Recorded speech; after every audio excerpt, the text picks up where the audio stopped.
കൃഷ്ണ ഗുരുവായൂരപ്പ ശരണം. ഗുരുവായൂരപ്പൻ്റെ ഉച്ചപൂജയും കളഭാലങ്കാരമൊക്കെ കഴിഞ്ഞു, നട തുറന്നു. അപ്പോൾ നമുക്ക് ഗുരുവായൂരപ്പനെ കാണാൻ പോണ്ടേ.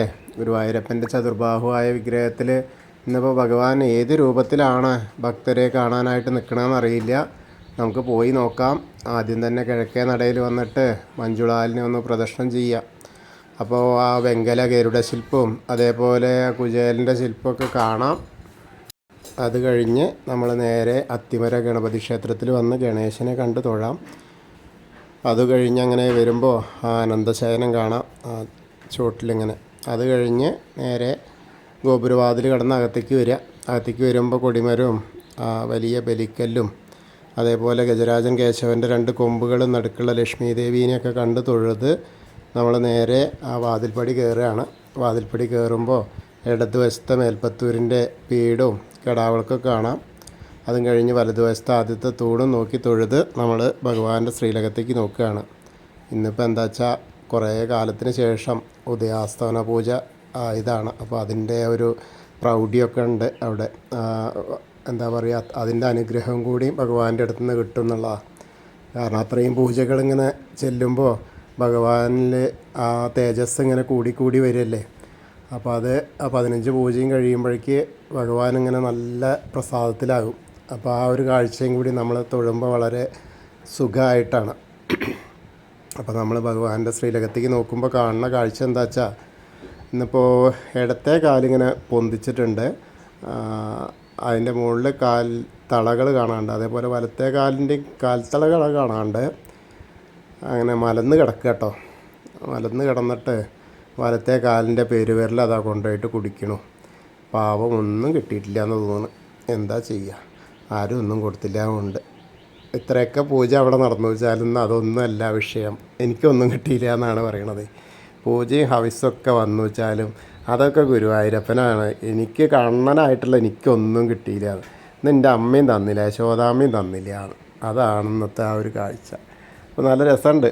അങ്ങനെ പുഞ്ചിരിച്ചു കൊണ്ടാണ് അതാണ് ഇതൊക്കെ പറയുക വെച്ചാലും ചിരിച്ചും കൊണ്ടാണ്. അപ്പോൾ അങ്ങനെ നല്ല രസമായിട്ടുള്ളൊരു കാഴ്ച. അങ്ങനെ നോക്കുമ്പോൾ അരയിൽ പട്ടുകോണകം, ചെറിയൊരു പട്ടുകോണകം എടുത്തിട്ടുണ്ട്. അതേപോലെ അരമണി കിങ്ങിണിയൊക്കെ ഇങ്ങനെ ചാർത്തിയിട്ടുണ്ട്.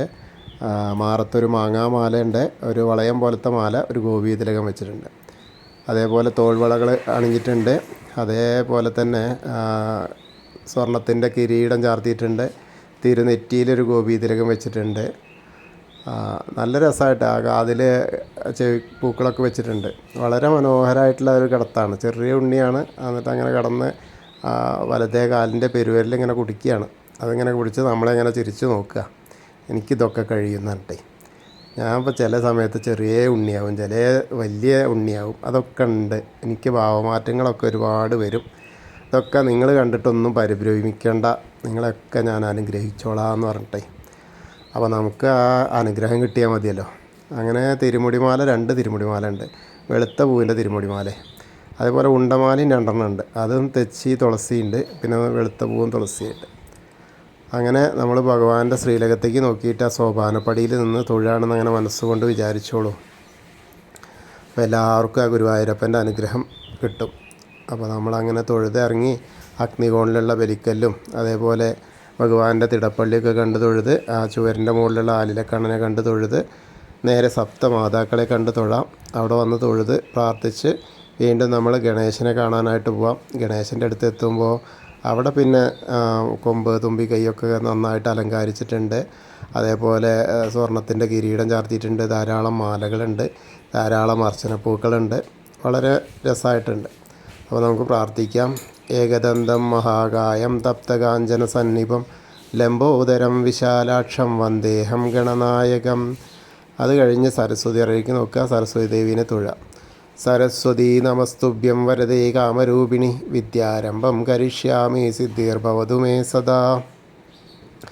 പിന്നീട് അവിടുന്ന് വരുമ്പോൾ ആ കോർണറിലെത്തിയാൽ ചെറിയ ഗണേശനെ ഒന്ന് തൊട്ട് തലോടാം. പിന്നെ മത്സ്യം, കൂർമ്മ, വരാഹം, നരസിംഹം വരെയുള്ള രൂപങ്ങളൊക്കെ കണ്ടു തൊഴുത് മേൽശാന്തി അവിടെ നിന്ന് അർച്ചനപ്രസാദം വാങ്ങി വീണ്ടും വാമനരൂപം, ഗജേന്ദ്രമോക്ഷത്തിൻ്റെ രൂപമൊക്കെ കണ്ടു തൊഴുത് അനന്തശായിയായ അനന്തപത്മനാഭനെയും കണ്ടു തൊഴാം. ഗരുഡാരൂഢനായിരിക്കുന്ന മഹാവിഷ്ണുവിനെയും കണ്ടു തൊഴുത് ശ്രീകോവിലിൻ്റെ പുറകുവശത്ത് വരിക, സാഷ്ടാംഗം നമസ്കരിക്കുക.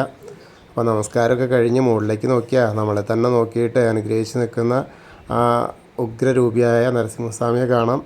അതേപോലെ ആ ഭീഷ്മരെയൊക്കെ കാണാം. സഹസ്രനാമം ചൊല്ലുന്ന ശരശയ്യയിൽ കിടക്കുന്ന ഭീഷ്മരെ കണ്ട് തൊഴാം. പിന്നീട് വരുമ്പോൾ ബാക്കിയുള്ള ദശാവതാര വിഗ്രഹങ്ങൾ ശ്രീരാമചന്ദ്രൻ, ബലരാമൻ, ഭാർഗവരാമൻ, ശ്രീകൃഷ്ണനൊക്കെ കണ്ട് തൊഴുത് മുരുകനെയും കണ്ട് തൊഴാം. പിന്നീട് ഹനുമാൻ സ്വാമിയുടെ അടുത്ത് വരിക. ഹനുമാൻ സ്വാമിയുടെ അടുത്ത് വരുമ്പോൾ ധാരാളം മാലകളുണ്ട്. വെറ്റിലമാല ഉണ്ട്, ലിഖിതമാല ആരോ ചാർത്തിയിട്ടുണ്ട്, അതേപോലെ തെച്ചിമാലകളുണ്ട്, പിന്നെ ധാരാളം കുങ്കുമമൊക്കെ ഉണ്ട്.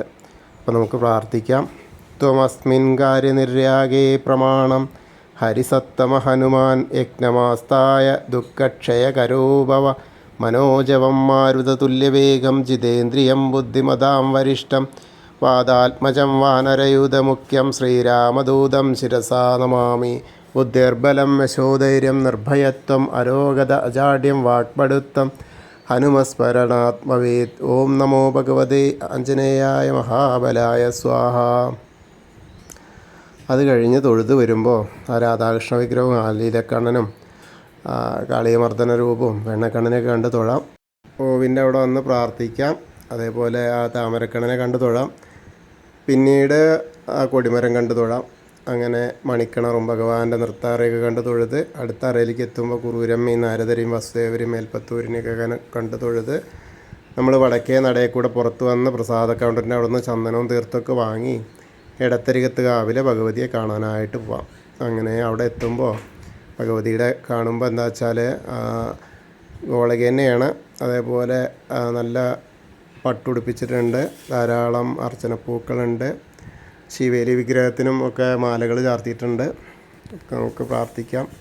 സർവമംഗളമാംഗല്യേ ശിവേ സർവാർത്ഥസാധികേ ശരണ്യേ ത്രയംബകേ ഗൗരി നാരായണി നമസ്തുതേ. അങ്ങനെ അമ്മയെ കണ്ട് തൊഴുത് അവിടുന്ന് വരുമ്പോൾ കോർണറിലെത്തിയാൽ വടക്ക് പടിഞ്ഞാറ് ഭാഗത്തേക്ക് നോക്കി തിരിഞ്ഞ് നിന്ന് മമ്മിയൂരപ്പനെ മനസ്സിൽ വിചാരിച്ച് നമശിവായ നമശിവായ നമശിവായ എന്നുള്ള പഞ്ചാക്ഷരി മന്ത്രം ജപിക്കുക.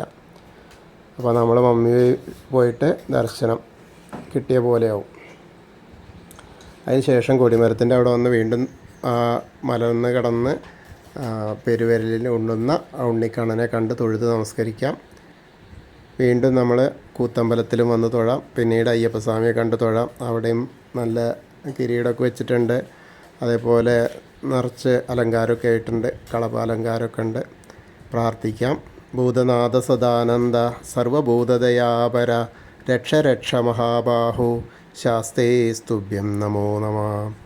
അങ്ങനെ പ്രദക്ഷിണമായിട്ട് വന്ന് പടിഞ്ഞാറ നടയിലുള്ള ദൈവസ്തംഭത്തിൻ്റെ മുകളിലുള്ള വേണുഗോപാലിനെയും കൊടിമരത്തിൻ്റെ മുകളിലുള്ള ഗരുഡധ്വജനെയും കണ്ട് തൊഴുത് പടിഞ്ഞാറ നടയിൽ കൂടെ പുറത്ത് വന്ന് രുദ്രതീർത്ഥക്കുളത്തെ പ്രദക്ഷിണം ചെയ്യുക. പ്രദക്ഷിണം ചെയ്യുമ്പോൾ നടുക്കിലേക്ക് നോക്കിയാൽ കാളിയമർദ്ദൻ രൂപിയെ കണ്ട് തൊഴാം.